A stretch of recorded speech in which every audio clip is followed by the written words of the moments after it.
है। इस कालखंड के प्रथम शिव के शिष्य और हम सबों के परम आदरणीय वरेण्य गुरु भ्राता साहब श्री हरिंद्रानंद जी के चरणों में मेरा प्रणाम है। शक्ति स्वरूपा माँ नीलम आनंद जी के चरणों में मेरा प्रणाम है और चंपारण की इस धरती पर उपस्थित आप सभी गुरु भाई और गुरु बहन के चरणों में मेरा प्रणाम है। कृपया स्वीकार करें। हम सबका सौभाग्य है कि आज अपने गुरु शिव की बात के लिए यहाँ आने का सौभाग्य भी प्राप्त हुआ और सभी गुरु भाई गुरु बहनों ने अपने अथक परिश्रम से सहयोग से इस स्थल को जो निष्प्राण पड़ा था शिवमय बनाने में अपनी सहभागिता दी। इसलिए आपसे अनुरोध है कि जहां भी आप हैं कृपया थोड़ी देर के लिए शांत हो जाएं। आप कहिएगा कि हम चुप हो जाएंगे तो शांति आ जाएगी, तो नहीं, ऐसा नहीं होगा। इसके लिए आपको अपने मन को भी चुप कराना होगा। सिर्फ मुंह चुप होने से कुछ नहीं होगा। तो आइए हम बात करते हैं इस स्थल पे शिव गुरु कार्य की जो गति चल रही है। चंपारण की यह धरती एक ऐतिहासिक महत्व रखती है। यानी जो समय व्यतीत हो चुका है उस व्यतीत समय में इतिहास में इस जगह को लोग बखूबी जानते हैं, हालांकि उसके कारण अलग हैं। चंपारण जो नाम पड़ा है इसका, यानी अब तो दो भाग में है, पूर्वी चंपारण पश्चिमी चंपारण, लेकिन चंपारण इसका नाम ही इसलिए पड़ा क्योंकि चंपा के फूलों से आच्छादित वन था। यहाँ जल और जंगल दोनों की प्रचुर मात्रा है, यानी संपदा भी भरपूर है। चंपा के फूलों से सजे हुए वन है। चंपारण्य, चंपा का आरण्य, चंपा का जंगल, और इसी चंपारण से भारत का भी इतिहास जुड़ा हुआ है, जिसमें राष्ट्रपिता महात्मा गांधी ने जब हमारा देश स्वतंत्रता की लड़ाई लड़ रहा था, उन्होंने यहीं से नील आंदोलन भी शुरू किया, यानी सत्याग्रह का आंदोलन। और किसान लोगों के लिए ये शुरू हुआ, लेकिन देखते ही देखते पूरे विश्व में इसके नाम की चर्चा होने लगी।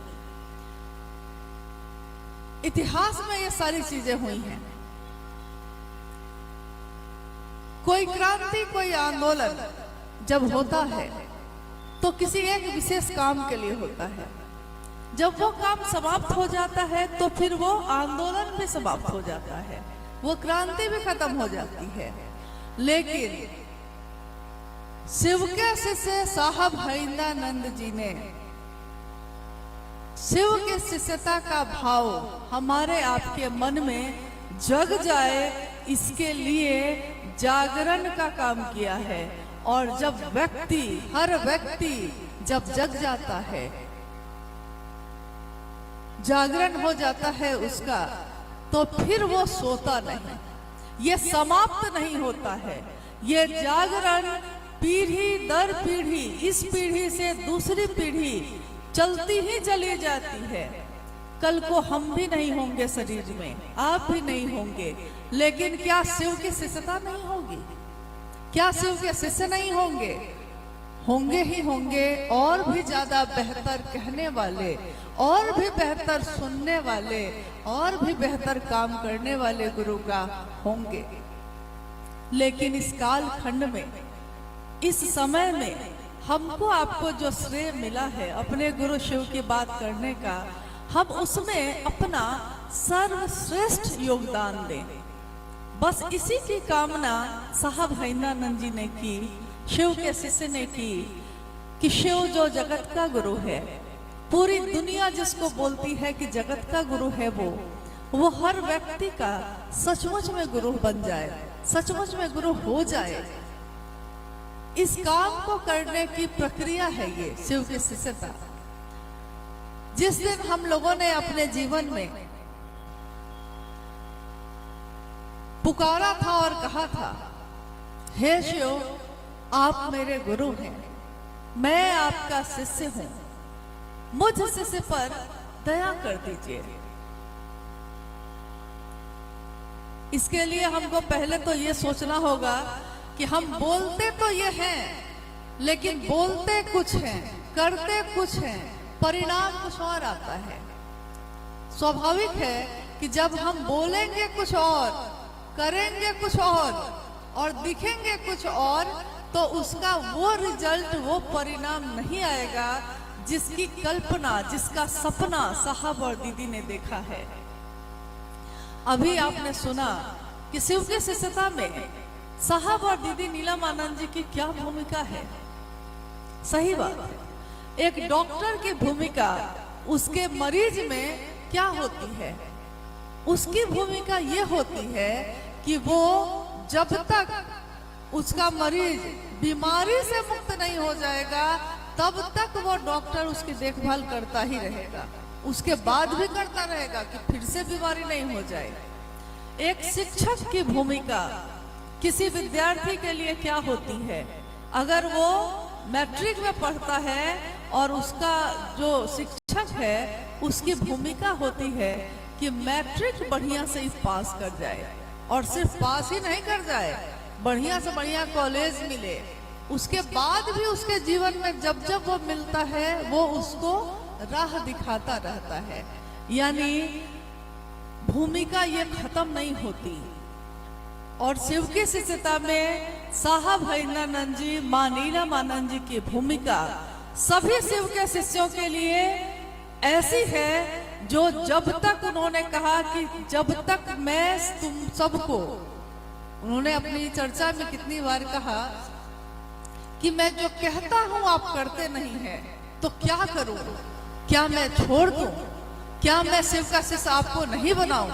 लेकिन मैं ऐसा नहीं कर सकता, क्योंकि मैंने अपने गुरु से वादा किया है, मेरे गुरु शिव का यह आदेश है कि जो तुमने किया है वो तुम दूसरों को कहना और शिव का शिष्य बनने के लिए प्रेरित करना। तो जब तक आप शिव के शिष्य हो नहीं जाइएगा, मैं आपको छोड़ूंगा नहीं। यानी पल प्रतिपल उनकी भूमिका चलती चली जा रही है। हम 3 सूत्र करते हैं, कहते हैं कि ये 3 सूत्र करने से मेरा मन शिव की तरफ चलेगा। साहब ने कहा कि गुरु की दया गुरु आदेशित अनुसार करने भर से मिलती है, और गुरु की दया गुरु की आज्ञा करने से मिलती है।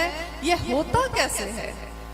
क्योंकि हम तो कहते हैं कि हाँ, महादेव ने कहा है साहब को, साहब ने कहा हम लोगों को, और हम लोगों ने महादेव की बात तो दूसरों से की ही है, 3 सूत्र करने के लिए कहा ही है, तो सारे लोग कर रहे हैं, हो गया। महादेव का काम तो हम प्रतिदिन करते हैं। हम सब ये बात कहते हैं कि प्रतिदिन हम शिव की बात करते हैं, लेकिन गुरु का आदेश ये है कि स्वयं भी शिव का शिष्य बनो, जो साहब बने, और दूसरे को भी प्रेरित करो। कैसे करें? कैसे होगा ये? गुरु और शिष्य परंपरा में अनेक घटनाएं, अनेक कहानियां, अनेक ऐसी कथाएं प्रचलित हैं जो उदाहरण देते हैं। हम लोग कहते हैं कि देखो, गुरु का आदेश करने से शिष्य के जीवन में क्या होता है। बहुत प्राचीन समय में एक घटना हुई, और वो ऋषि थे धौम्य, ऋषि धौम्य ने, उनका आश्रम था। देखिए, गुरु की आज्ञा शिष्य कैसे करता है। शिष्य को गुरु बस एक पंक्ति में आज्ञा देते हैं, आदेश देते हैं, और छोड़ देते हैं। अब शिष्य पे है कि वो कैसे कैसे करेगा। गुरु धौम्य के आश्रम में, आश्रम को चलाने के लिए आश्रम के पीछे कुछ दूरी पे कुछ जमीन सब थी, जिसमें खेत खलिहान थे, सब्जियां और अनाज लगते थे। और उनके शिष्य शिक्षण भी प्राप्त करते थे, शिक्षा भी प्राप्त करते थे, और उन जमीनों पे जाकर थोड़ा थोड़ा श्रमदान भी करते थे, ताकि आश्रम में राशन और सब्जियां आती रहे। सारे खेतों में पौधे लगे हुए थे और अचानक मौसम बदल गया, तेज बारिश होने लगी। देखते देखते अंधेरा छा गया, चारों तरफ अंधेरा है, बादल छाए हैं, घटाघोर और झमाझम बारिश हो रही है। अब गुरु परेशान हुए। उन्होंने शिष्यों से कहा कि कुछ शिष्य जाइए और जाकर देखिए कि खेतों की मेर, खेत के किनारे जो पगडंडी होती है उसकी मेर टूट तो नहीं गई है। सारे शिष्य उनका आदेश सुनकर चले गए। आधी रात होते होते में अधिकांश शिष्य वापस आ गए। गुरु ने पूछा कि क्या मेर सुरक्षित है? उन लोगों ने कहा, जी अभी तक तो थी, लेकिन फिर हम लोगों ने देखा कि बारिश बहुत हो रही है, तो हम लोग वापस आ गए। गुरु ने पूछा कि क्या सारे शिष्य वापस आ गए? तो उन शिष्यों ने कहा कि नहीं, आरुनी नहीं आया है।